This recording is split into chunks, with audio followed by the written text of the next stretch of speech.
Dí Bhórde agus fáilte isteach. Hello everyone and welcome into this month's members interview. I'm joined this month by the lovely Janine. Janine, conas atá tú? Go má, agus tú hain? Oh my god, gur magat. So Janine is I would like to say, long-time member of Bite Size. We've met, you've been here actually since before I became the community manager. So I'm interested to learn more about you. And so I think we'll get you to introduce yourself first, as Gaeilge in Irish, and then as Béarla for those who don't understand, and we'll continue from there. So, inish them, Janine. Okay. Janine is anam dom, is Americanach me. Ta me posta agus ta me mohone le mark hele. So my name is Janine. I'm an American, and I live with my husband. Is as Seattle dom. In as this is a tough word for me. Huskert na stad einte Werke. So in the northwest corner of the United States, I live in Seattle. Bavuntier me in Aardskol. When me stare an douwen agus Tyrioliach na meklein arfad ha vlien is trioche. So I taught high school for 32 years, world history and geography. Takiam bachelor sa Changa Rusis. So I have a bachelor's degree in Russian. Dabrig me in Mar Achingare san Skolena is Seattle. So I was a translator in the Seattle schools for many years. Tame ar skor anish. Tameg folam gelge tri lena anus. So I'm now retired, but I was a translator in Seattle schools, and I have been studying Irish for about 3 years now.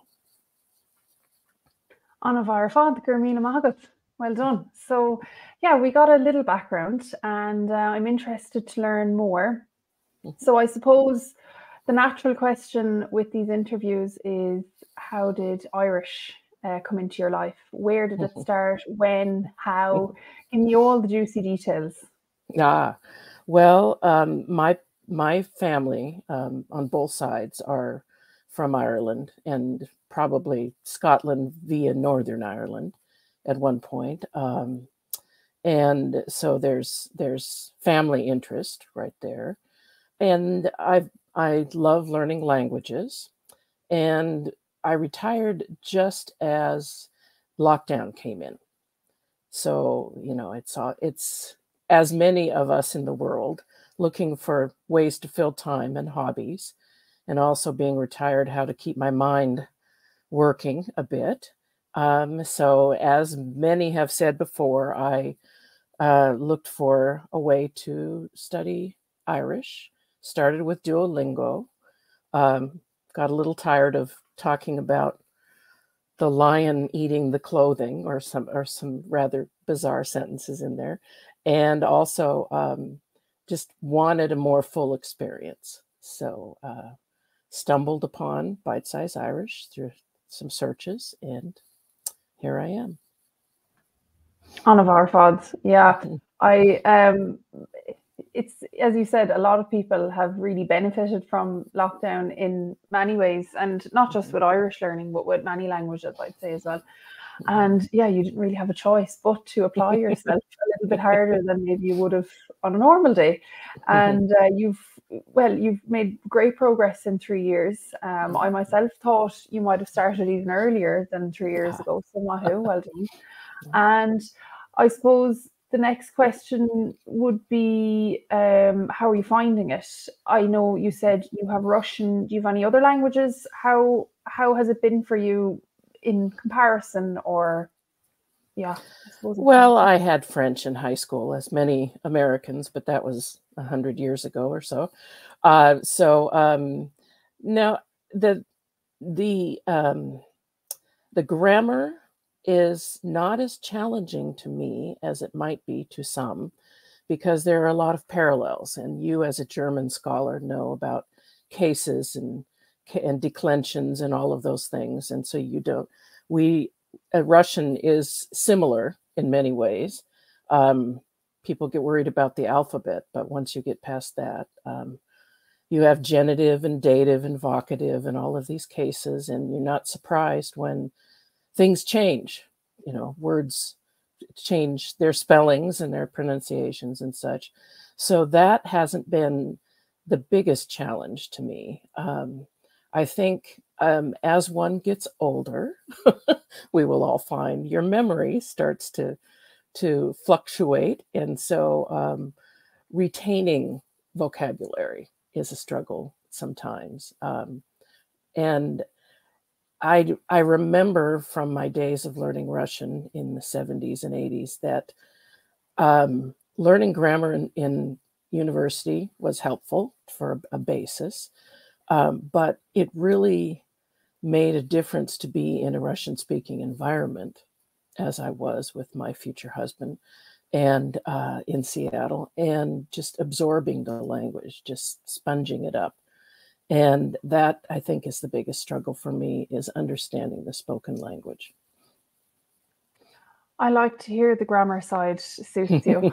And yeah, when I started learning German, I didn't know it, but my Irish helped me. I started learning German in school. I didn't really grasp it that well, but only when I really applied myself and had a bit more of, I don't know, like an adult brain towards the end of my school years, so I could comprehend things. I knew what I was doing and saying. And into university, Irish definitely helped me there, because otherwise, yeah, it can be difficult to grasp, especially different cases if you're a native English speaker or yeah. So that's I resonate with that. And yeah, the Irish speaking situation for yourself, and I suppose you had that. Have you? I'm jumbling up two questions here. I'll start. That's okay. I'll stop there. Have you had a chance to get to Ireland? I know you said you traveled there. So what's the story there? Have you made any moves towards Ireland? Well, I'd love to move to Ireland, but I am a director of a program that was created in my high school, which is an exchange. And since 2005, we've been taking high school students to Northern Ireland to study the peace process and reconciliation. And half of the class actually goes to South Africa, to Cape Town, and half goes to Derry, London, Derry, depending on who my listeners are. And so I've been, I think I've lost count, but I've been about 15 times actually to Northern Ireland and Belfast, Derry, and the coast. I've only been to the Republic once and touring significantly, driving. And my dream is really to go to the Gaeltacht and to the Oigis Gael courses in Donegal. And so I'm actually investigating that now and seeing what's coming up this summer. So I'm hoping to do that. You might catch a couple of my students from Germany heading over to Australia next summer if you do go. Have you? That's really interesting. Have you had any experience using Gaeilge in Derry or in Belfast? Because definitely there are chances there. Yes, yeah, and you do have to sort them out. Well, when you're traveling with high school students, you can't spend any time in a pub, unfortunately. But on my last visit, since I'm the senior member of the teacher crew, and I could hand off the students a bit, in Belfast, I actually did walk into the Gaeltacht in Belfast and sought out the Kulturland, the cultural house, and chatted with some older fellows who, of course, plied me with tea and cakes and corrected my pronunciation significantly, because it's very different up there than I've been learning. But that was fun to to walk through there. All my visits to Belfast, I never really realized it was there. You know, I thought of that area as the falls, and not the Gaeltacht. So that may be a new marketing, so to speak, that they're using there. I'm not sure. On my last visit to Derry, I was actually staying across the street from their Kulturland. And I went in and I bought some books and I chatted, and then I caught COVID. So I didn't get to spend any time with them. But I know, but I'm in contact and I'm hoping to get back there. Derry has a higher percentage, certainly, of Irish speakers than Belfast does. So there's more opportunities. And they do have pop-up Gaeltacht at pubs and such. So for sure, my next trip without high school students, I'll take exactly. You'll have that. to make your own a personal trip, not a business trip. Yes. Well, you've been there 15 more times than I have been, and I've always heard good things. So yeah, that'll be a goal for me at some point as well, if I can ever get a flight out of here. Yeah, I find that really interesting, and I suppose we haven't had anyone on here that has had that kind of experience. So I'm happy that, you know, you have another view of it all, and kind of your idea of Ireland and how you've used your Gaeilge as well there. And I think things can only go up from here, especially if you're thinking of going to the Gaeltacht. I hope so. Yeah, I'm sure you will. You will. And we'll interview you again, and you can do a full review for us then on YouTube. No. So I suppose circling back then to Bite Size, so you've been with us for, I suppose, 3 years now, hasn't it been? I think so. About that. Time is flying. How have you found Bite Size, Janine? I know you're active in both the live calls. I see you dip in and out of my challenges. How have you found it over the years? Well, I'm really impressed with the pedagogy behind it. I really appreciate that. Really, I'm speaking as a former language teacher, because I taught English to immigrant and refugee students for a long time. The whole idea of speaking, listening, reading, writing, all the aspects of language, all the domains are touched upon. There's some games, there's some quizzes. Those are fun. Those get folks involved. So I'm really, I'm appreciating the science of language learning that's behind it. It's not just haphazard as some programs have turned out to be. So I do appreciate that. I really appreciate the fun. And I think most of all, I appreciate the support. There's plenty of places you can go online, and there's groups that you can join on Facebook and such, but some of them are just so judgmental, and it just really puts you off, because it should be fun, and you should be encouraged. And the fact that the weekly Cora involve all language levels, because frankly, the first time I tried one, and it was the Giving Directions script, and it was just, it's like, I remember walking around for days before, just trying to repeat it to myself over and over in my head, so I wouldn't embarrass myself. But everyone's supportive, and so I think it's a great program. Very nice words. And we have to thank Neil for all of the hard work that he's put into our new platform last year. And he works relentlessly, and he's constantly coming up with new topics.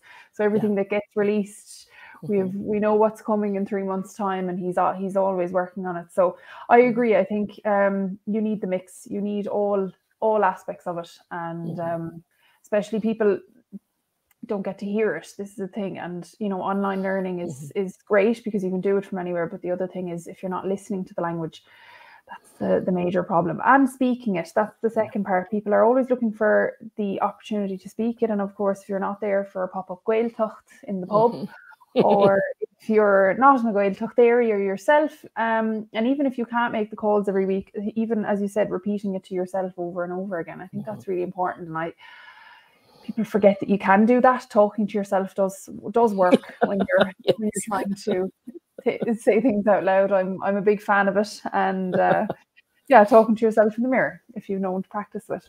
Yes, Post-it notes all over the house. Sinead, okay.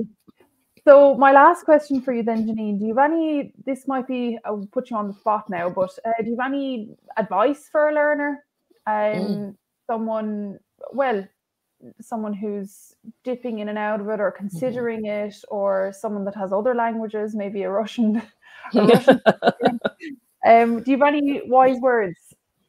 Well, I think everyone has their own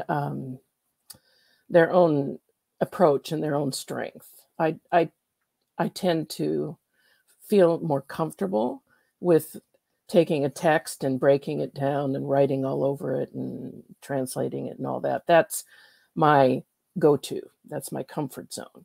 So I think the challenge to all of us is to push ourselves outside of our comfort zone and try something that is not definitely our learning style.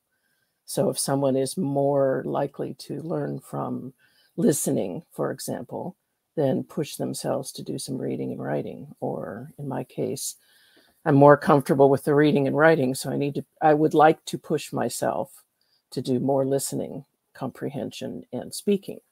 I think that's really a good way to push forward. And one of the other habits that I've picked up in lockdown, is painting and drawing. I love watercolors, and I have no training. I never went to art school, any of that, but I found a really fascinating program online. And every single time when there's a tutorial, the presenter tells us or invites us to not compare your work and to have fun. So, and I think that is really a big part of it, is enjoy it and don't compare yourself to people who have more than you do. Just consider the progress you've made yourself. I couldn't have said that better myself. In my wildest dreams, I couldn't have wise words like that. So, Janine, really well said. And you've inspired me now to my own things that I need to get learned and push myself as well. So, Gurmila Mahagut Asabelyum, thank you so much for taking the time to have this interview with me today. And I'm sure I'll speak to you soon on Pubble. And for everyone else, if you have any questions, comments, leave them below. And if you are interested in signing up with Bite Size, our links are in the bio, and also a link to our blog post of this interview will be posted too. So, gur míle maith agus slán go fólín. Slán go fól. Check out Bite Size Irish courses and resources at bitesize.irish.